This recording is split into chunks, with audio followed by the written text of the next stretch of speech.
Hey, what's going on, guys, and welcome back. So today's going to be a quick sort of newsletter heavy kind of video. We're going to be discussing Temtem 1.3 and what's coming with that update.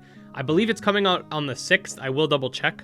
But this update's going to include your challenge mode, which in and of itself includes like Nuzlocks, randomizers, and stuff like that. It's going to talk about ranked rewards, which I'm not sure how many of you guys are interested in that, but that's also a thing if you're into the ranked scene of things, and more. So we're going to be talking through this whole newsletter just kind of casually today, all right? All right, because come on, who wants to read? That's what I'm here for.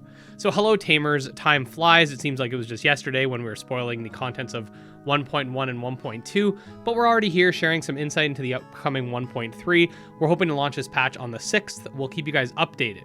So first of all, challenge mode, which I think is going to be the main appeal of bringing people back. Ranked play is cool, but I don't think as many people are into the competitive scene as they are the sort of casual PvE type stuff. So challenge mode. Have you ever considered Temtem to be tough? Yeah, me too, but what if we managed to make it even harder? The new challenge modes are here and add a layer of complexity for those who love a good challenge, extreme limitations, and a taste of pure randomness. The challenge mode will run on a different server, will have a different save slot, and you will not be risking your 3-year-old Lumas in the Nuzlocke mode, nor any Luma for that matter. There will not be Lumas in challenge mode. There won't be trades either. You can only have one challenge run active at any given time, so you'll have to finish or abandon your current one if you want to try another one. There's no cooldown or restriction, so you'll be able to do it as much as you want. You'll be able to run co-op through challenge. So this is actually something that I really wanted to talk about. Co-op challenge mode, that's pretty freaking dope, right? Like, co-op mode's cool, but a co-op Nuzlocke, that's gonna, like, the thing is, I don't think as many people are gonna jump into this as they should, but like, you see all those like soulbound Nuzlocks and stuff like that. This is like the perfect thing for that. So that's something that I do think is really cool. I really do hope that people start making like soul binds or whatever they're called. That would be pretty cool. So you can do co-op and solo once you start a run in Nuzlocke or random mode. Rules will adapt slightly for co-op version. Completing these challenges will grant you really neat and exclusive rewards for your main slot. I didn't know that. The one you normally play on, except for the rewards. You won't be able to share anything between your main save and the challenge run. So yeah, you're gonna get certain rewards and you'll be able to bring those over. I think that's pretty cool. Nuzlocke. The Nuzlocke mode imposes heavy and hardcore rules on the player. You only get to catch the first 2 Temtem you see per route. That makes sense since it's double. 1 per person in co-op. Any Tems that faint will be released after the battle. Tems you catch won't have any fertility, so no breeding, and you can lose the run if all your Tems are KO'd. We've of course tweaked some previously impossible battles, so it'll be really a matter of skill. Random lock. We also like chaos. Almost anything can be random, will be random in the random lock mode, which shares the rules of the Nuzlocke mode. From Temtem, including your starters and quest obtained Tems, to techniques. I like that, like the random techniques is dope. Items gathered around the world, NPC squads, untamed encounters. The only few things that will remain as they naturally are for the most technical reasons will be Temtem species, their stats and evolution lines, their traits, gears. This way the Tems will remain part of their identity even in the chaotic challenge mode, which makes sense.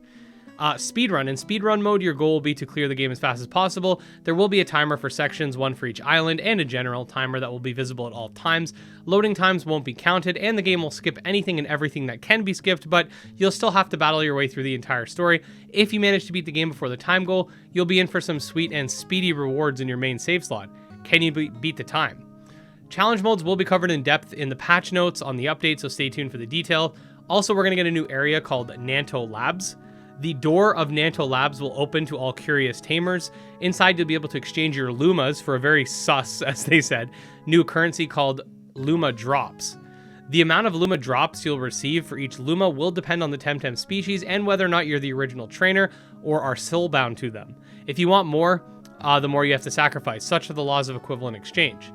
Luma Drops. If you're one of the, like, 6 tamers, I like how they put little jokes in here, that have more than Lumas than they want. 1.3 is the update for you. Exchange your Lumas for Luma Drops, which can in turn be used in a brand new shop previously previously unpurchasable items like special dies that used to be in the shop, more Tem Card X's, which are like Master Balls, and we'll continue adding stock.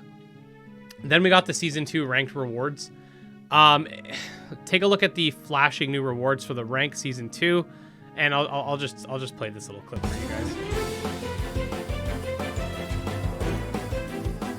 Bronze rank, silver rank.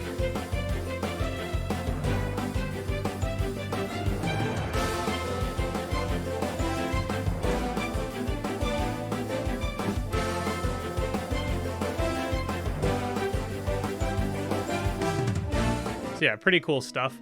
Then the new season. Of course, a new patch and new season go hand in hand whenever possible. Days of Yore comes to an end and gives way to Season 3 called Clash of Tamers. With it, a new Tamer Pass full of new cosmetic surprises, mounts, and emotes, and a heap of new items in the premium shop. Yeah, you guys can look into the premium shop stuff if you're interested. So yeah, this is supposed to be coming out if I recall. Let me just check up at the top here. Yeah, so we're hoping to be able to launch this patch on March 6th. We'll keep you posted if anything happens. So I am actually going to be off work for a week between March 5th and March 12th. So the level 5 thing that I talked about before regarding Yokai Watch, that's happening on the 9th. I should be able to stream that. This is happening on the 6th. I believe that's a Monday, so I should be able to stream this update depending on the time. So yeah, we're going to have a lot of fun content for you guys. Other than that, I mean, this is pretty interesting. I think that I'm really curious what the rewards are for going through challenge mode, because don't forget, like, beating a game on challenge mode, like, it's still beating the whole, like, 60-hour Temtem experience, right? So I hope that the rewards are actually, like, worth it. Well, even if they're just cosmetics, like cool cosmetics and stuff like that for doing something like that would be pretty cool. I really think the co-op challenge mode is a cool thing.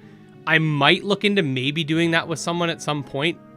Possibly, we'll see. I don't want to promise anything. I think that would be kind of fun.